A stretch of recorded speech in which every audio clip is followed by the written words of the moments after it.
There's a rule in Britain that can make cooling your own home illegal, and it could cost you £3,500. It affects around 1.5 million homes, and almost nobody who owns one knows it exists. By the end of this, you will know if yours is caught, because people are lying awake in 35-degree bedrooms, asking why they can't just buy a unit and fit it. When summer temperatures match a daytime heatwave, sleep becomes impossible.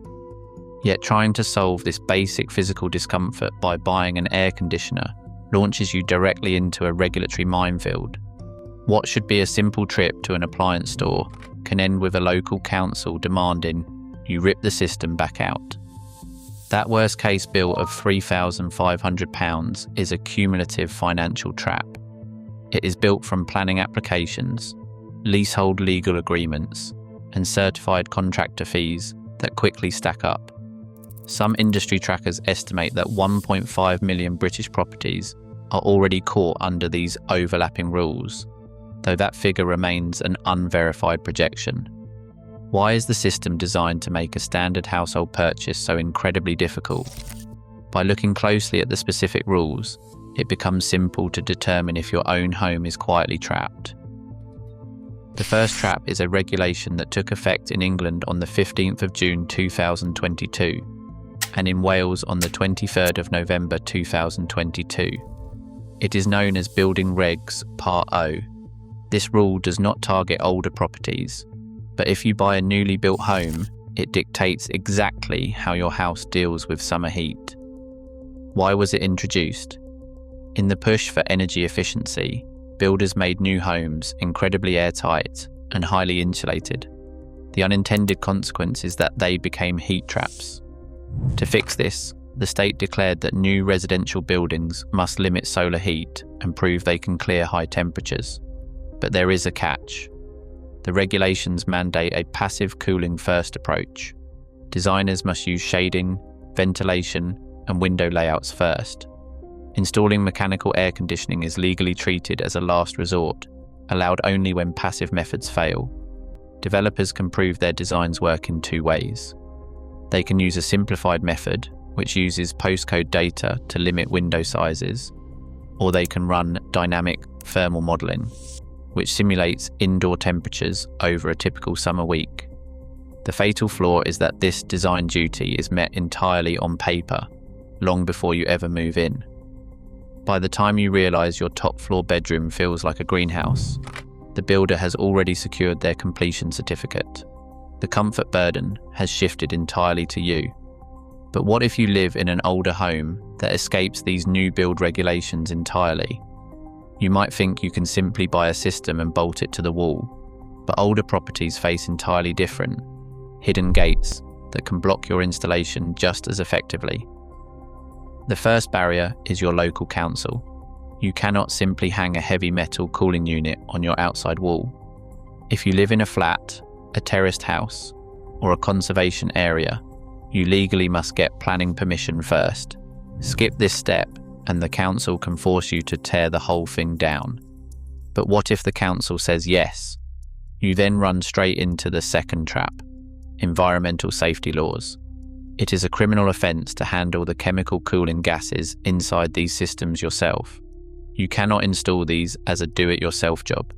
You must hire a certified specialist registered with a body like Refcom or face prosecution. The final trap catches leaseholders. Most flat owners do not actually own the outside walls of their building. Your lease likely forbids external alterations without written permission from the freeholder. They can demand steep administration fees just to look at your request, or simply say no. Together, these three gatekeepers turn a simple household purchase into a permission minefield. But what does ignoring these rules actually cost you? The bill starts mounting before you even buy a unit, because the paperwork and legal permissions stack up incredibly fast. Let us break down the worst case numbers. First, if you need a householder planning application in England, the local council will charge you exactly £548. Then comes the physical equipment. To buy a single room split system and have it fitted by a certified, legally registered installer, Expect an estimated range of £1,500 to £2,500. If you live in a leasehold property, the freeholder can charge an administration fee of £150 to £300 just to review your request. If they require a formal deed variation and solicitor work, that adds an estimated £500 to £800. What if you decide to bypass the rules and get caught? If the council issues an enforcement notice, having a contractor safely remove and reinstate your wall will cost an estimated £800 to £1,200. On top of that, local authorities can issue council enforcement fines, which typically range from £500 to £2,000. This roughly £3,500 total is a worst-case composite rather than a standard quote, but it represents a real financial trap designed to penalise anyone who steps out of line, which raises a fundamental question. Why on earth did the government build a housing system that allows these costs to stack up against ordinary homeowners in the first place? How did we end up with a housing system that prioritises red tape over human comfort? The policy trail begins with a building regulations review between 2018 and 2019, which officially flagged indoor overheating as a dangerous gap in our net zero strategy. In 2021, a government assessment calculated that fixing this issue would deliver £505 million in social benefits, compared to a tiny £2.3 million cost to businesses. But during the consultation process, powerful house building trade bodies lobbied hard for a passive cooling first approach. Their goal was simple: keep construction costs low. Developers were heavily incentivized to pass the compliance test on paper without ever normalizing air conditioning. The system chose to design out the cooling systems rather than make them easy for you to install later. Now, as complaints soar, the government has quietly flagged a full review of these overheating rules. But for the owners of these modern heat traps, comfort remains entirely secondary to corporate compliance. You can reclaim control of your home's temperature without breaking the law.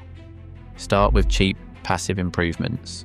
Fit external shading, hang heavy blinds, apply reflective window film, and change your ventilation habits by opening windows only when the outside air is cooler than inside.